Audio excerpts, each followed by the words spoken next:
Jesus freak here. Now I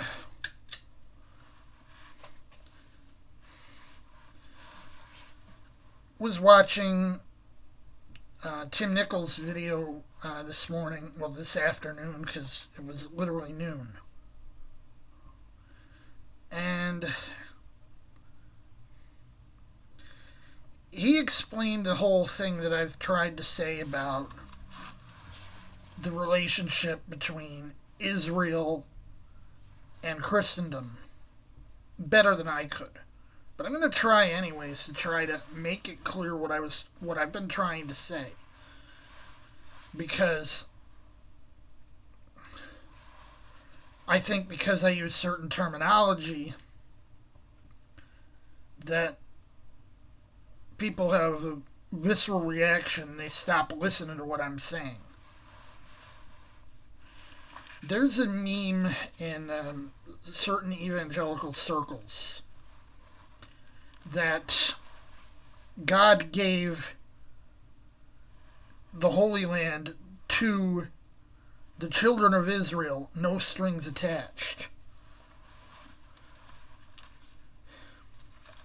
That's not what the Bible says. And I'm not even pointing to the New Testament to say this. I am pointing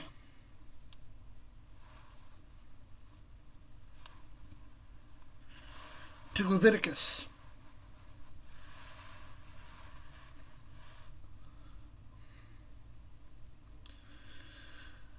Leviticus 18. It's just a few verses after a verse that probably every Christian knows in Leviticus 18.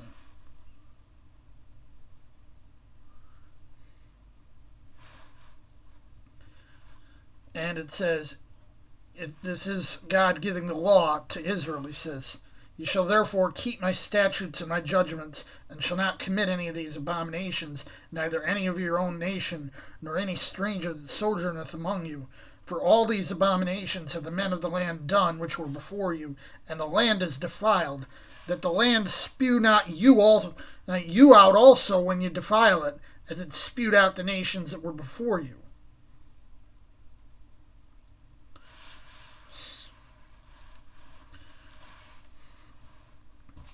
So he's not saying he's given them unconditionally the Holy Land. He's given them the condition they have to follow his rules. And if they don't, he'll kick them out. And he's done that twice. Once in 587 BC and once in 70.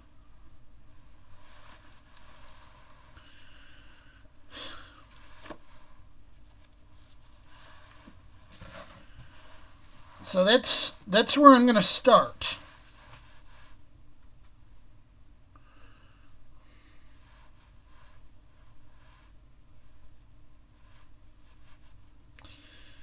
And let's go on a bit.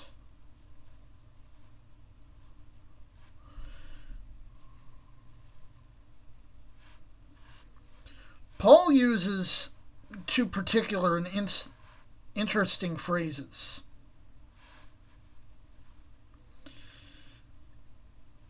In Galatians 6:16, he refers to the Israel of God.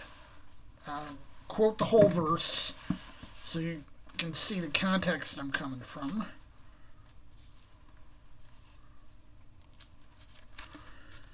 Galatians 6:16. This paper's a bit thinner than I'm used to. "And as many as walk according to this rule, peace be on them, and mercy, and upon the Israel of God." He uses another phrase to refer to the nation as it existed in his time of Israel. And that is Israel according to the flesh.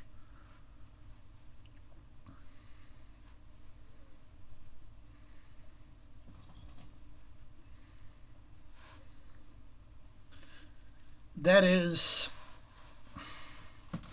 1 Corinthians 10:18. And again, I'm going to give you context so you know I'm being honest here. It says, "Behold Israel after the flesh.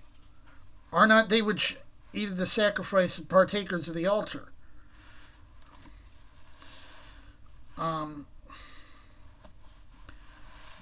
It's pretty clear to me that Israel according to the flesh is what we think of the Israelites, Israelis, Jews. And they're being distinguished from the Israel of God, which is Christendom. Now you're going to say, wait a second. You're getting off into the anti-Semitic weeds now, aren't you? No, I'm not. Let me explain.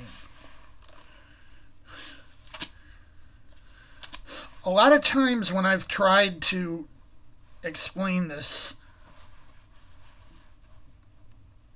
people hear that I'm talking about grafting Christianity in place of unbelieving Jews, and all of a sudden their minds shut off.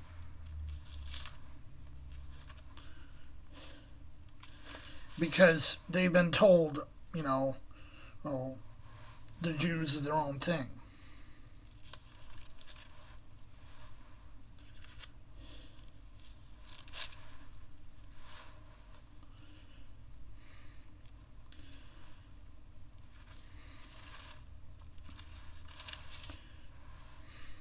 And they'll even probably point to the same thing I'm about to quote.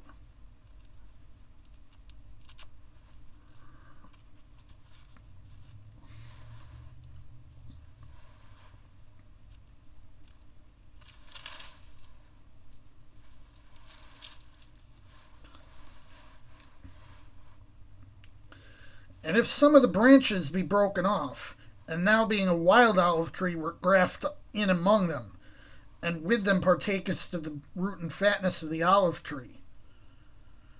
Boast not against the branches, but if thou boast, thou bearest not the root, but the root thee. Thou wilt say then, the branches were broken off that I might be grafted in. Well, because of unbelief they were broken off, and thou standest by faith. Be not high-minded, but fear. For if God spared not the natural branches, take heed lest he also spare not thee. Behold, therefore, the goodness and severity of God. On them which fell, severity, but toward thee, goodness, if thou continue in his goodness. Otherwise thou also shalt be cut off. And they also, if they abide not still in unbelief, shall be grafted in. For God is able to graft them in again. For if thou wert cut out of the olive tree which is wild by nature, and wert grafted contrary to nature into a good olive tree, how much more shall these, which be the natural branches, be grafted into their own olive tree?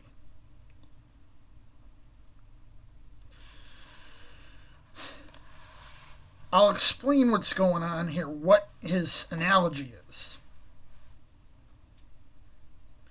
The good olive tree is Israel, but not Israel as you think of it.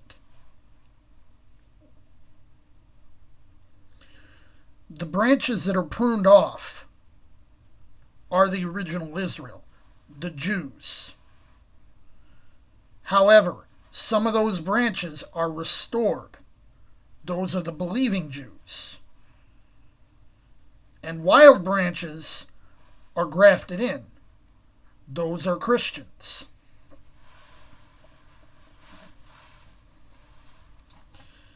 The resulting Israel, the resulting tree, is Christendom. Because what's left is Christians, both Jewish and non-Jewish.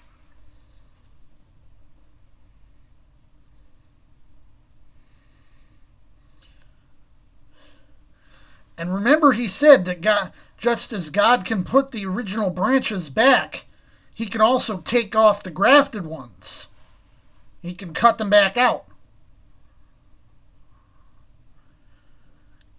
Because, a lot of people, the whole once saved, always saved thing, they don't believe it. Once you're grafted in, you can be plucked right back out. It says right here.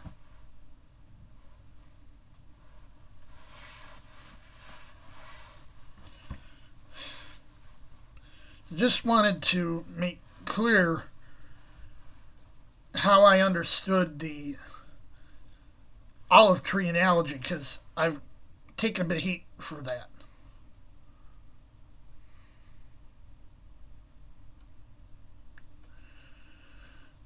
Jesus, freak out.